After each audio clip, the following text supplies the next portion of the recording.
we were living in this ground floor apartment that we rented from this couple. Their names were Rico and Shelly.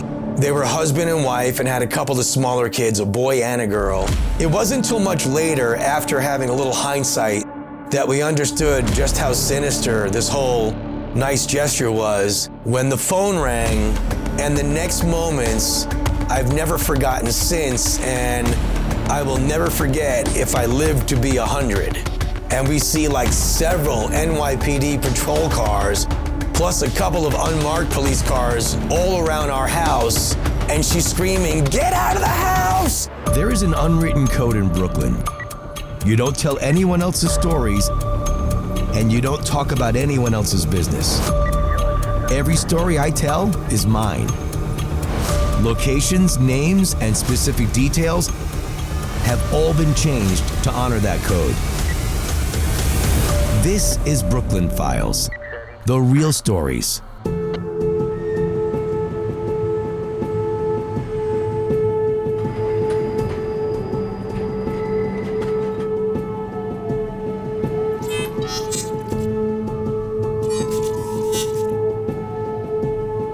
Brooklyn's one of those cities where you see a high concentration of window air conditioners.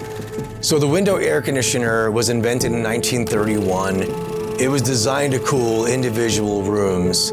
And just like it sounds, you place it in a window and it sits between the window and the ledge, and it's pretty easy to install. And it can be found in cities with higher humidity, with high population densities. And you'll find it mostly in like older buildings where you may not find central air conditioning. So you saw a lot of window air conditioners growing up in Brooklyn. They were pretty much everywhere you looked. And while the price of these window air conditioners eventually came down over the course of, a few decades, back in the late 70s when I was growing up poor, this was considered like a luxury item. Only rich families had window air conditioners, so needless to say, we didn't have one. They were just way too expensive to operate.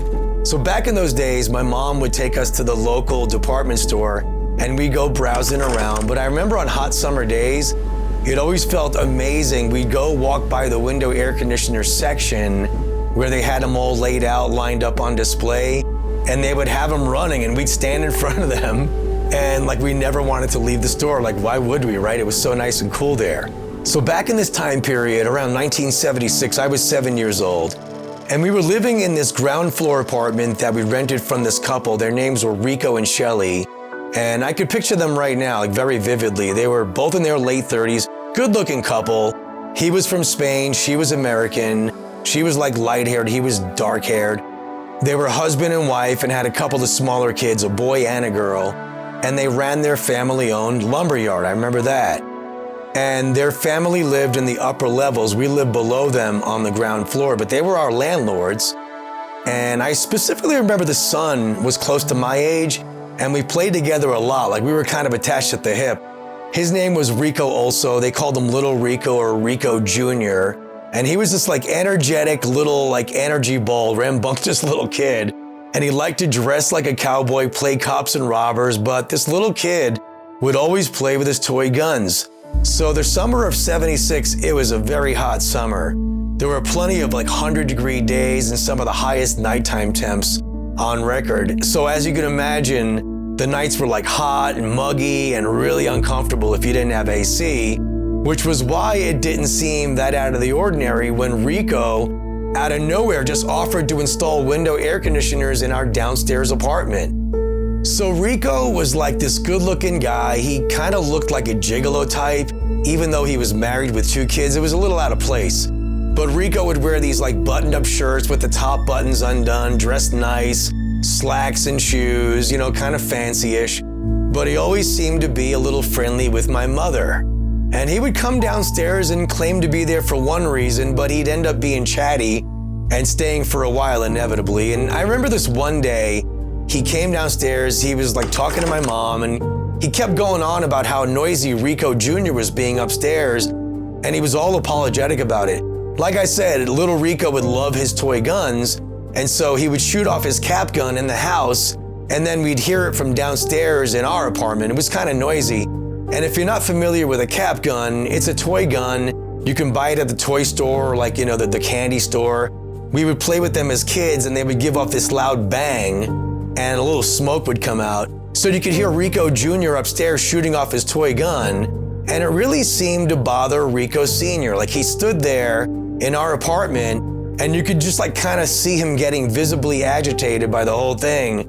But Rico seemed like a nice enough guy, and it was a very hot summer, so we didn't question it too much at the time when he shows up at our door one day and he tells our mom that he'd like to go out and buy us 2 window air conditioners. And like, we were thrilled, like one for us kids' bedroom and the other one for our mom's bedroom. And we thought it was like this incredibly nice gesture, although very unusual. I mean, what landlord wants to voluntarily spike their electric bill, right, as a good deed, on top of the cost of the actual units? And they weren't cheap. There was 2 of them.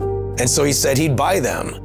So again, it wasn't your everyday kind gesture from a landlord, but we were like really grateful that he would even offer this to us. So of course my mom said, yeah, please. So Rico comes downstairs that Friday afternoon around 5:30 after getting these air conditioners, and he's ready to install them. And he spends about an hour or so doing so, and he turns them both on when he's done, and he's all proud. And the first thing we noticed was how loud these air conditioners were. Like, they worked great, but they were like the loudest things you'd ever heard. And we all noticed it at the same time, like to the point where he kept bringing it up and he'd say something like, boy, these units are real loud, man. Like, I've never heard anything so loud. And he even joked around by saying something like, now you won't be able to hear little Rico being loud upstairs. Hey, you're lucky. And he's saying this as he's yelling over the noise, but despite the noise, there was this incredible rush of nice cold air, so I guess we didn't really mind the noise too much, but that's all we cared about. It was probably like 80 degrees inside our apartment, but it would soon be nice and comfortable in due time. We knew if we just kept running them, and he kept making sure that we would keep them on. He kept saying like, don't turn them off. You want to cool down the whole place, just leave them on all night. And we were thrilled that our landlord would do such a nice, generous thing for us, but it wasn't until much later, after having a little hindsight, that we understood just how sinister this whole nice gesture was, and that there was actually an ulterior motive to the whole thing. So we go to sleep that night, and to be honest, it was kind of nice to sleep in air conditioning for the first time. So it was comfortable. It was a little hard to sleep, but it was something that you just had to get used to. It was fine. So the next day was somewhat of a normal day. It was a Saturday. We went to the mall, we saw a movie, we came back home, my mom made dinner, and she's clearing off the dinner table when the phone rang, and the next moments I've never forgotten since, and I will never forget if I live to be 100. My mom picks up the phone, and I could immediately hear like yelling coming from the other end of the phone, and it's my grandmother. And I could hear her voice even though I'm standing like 10 feet from the phone, and she's screaming, get out of the house! Get out of the house! Rico killed Shelly! Rico killed Shelly!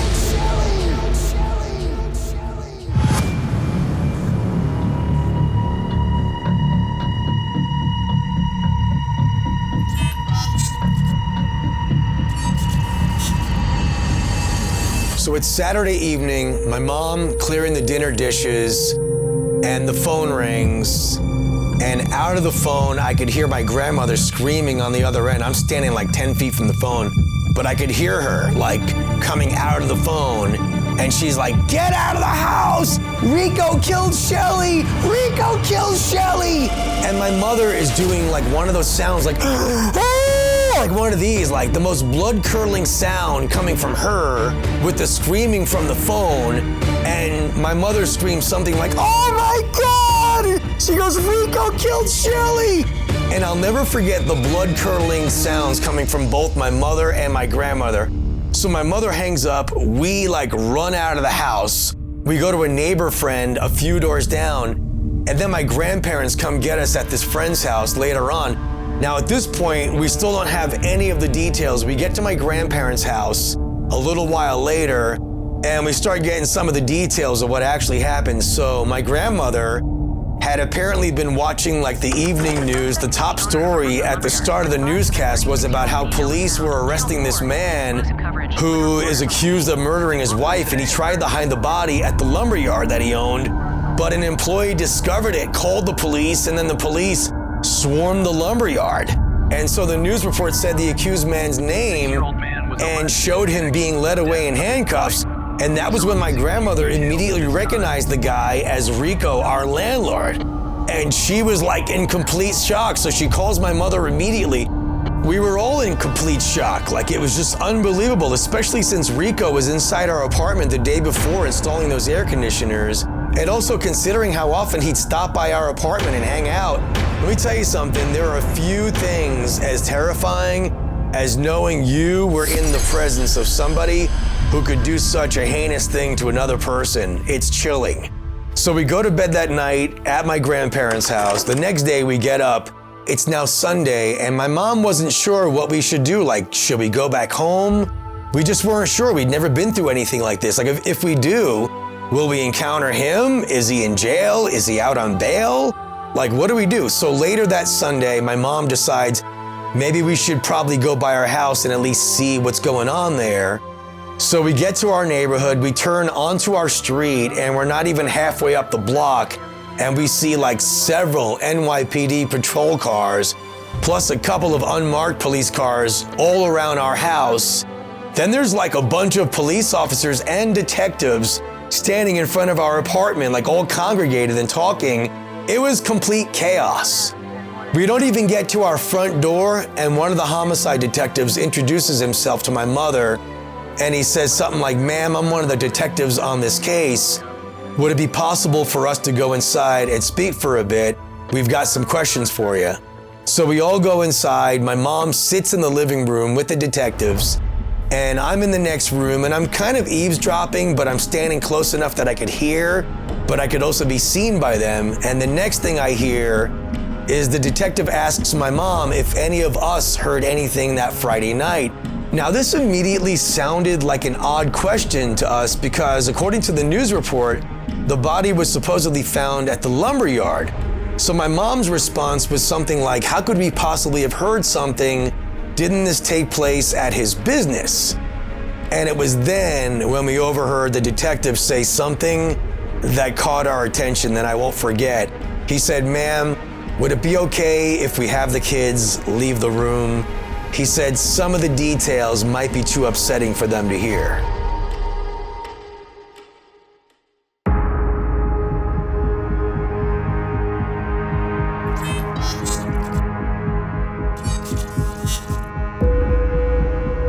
So the detectives are questioning my mom and asks if us kids can leave the room. And he said something about the details being way too upsetting for us to hear. So apparently the detectives were trying to piece together like where and when this homicide took place. The police and coroners estimated the time of the shooting to be around 7 p.m. Friday evening. Now that was approximately like right after he left our apartment after installing the air conditioners, which made it even more shocking. According to the police, it became apparent that Rico intentionally installed the noisy air conditioners, knowing full well that without them, we would have heard the gunshot from downstairs in our apartment. So he was purposely trying to conceal the noise. And if you remember, he was concerned that he could hear little Rico shooting off his toy gun from down in our apartment, and he seemed reassured that we wouldn't be able to hear the noise from downstairs after those noisy air conditioners were installed. The entire nice gesture was all about masking the noise upstairs, knowing full well what he was planning to do. The police were also able to deduce that Rico left our apartment and immediately went upstairs moments later and then snuffed out his wife's life, unfortunately. He shot her with a .38 special round using a Colt Python revolver. The children were away at a relative's house that evening, and he took advantage of that, and apparently wasted no time. Rico was found guilty of first-degree murder and was sentenced to life in prison with eligibility for parole after 10 years. If there was any kind of lesson that came out of this horrible situation, I would say if you come across things that don't add up and you feel as though a situation is too good to be true, it might just be. And the more I live, the more I realize it's very important to develop a solid trust of your intuition.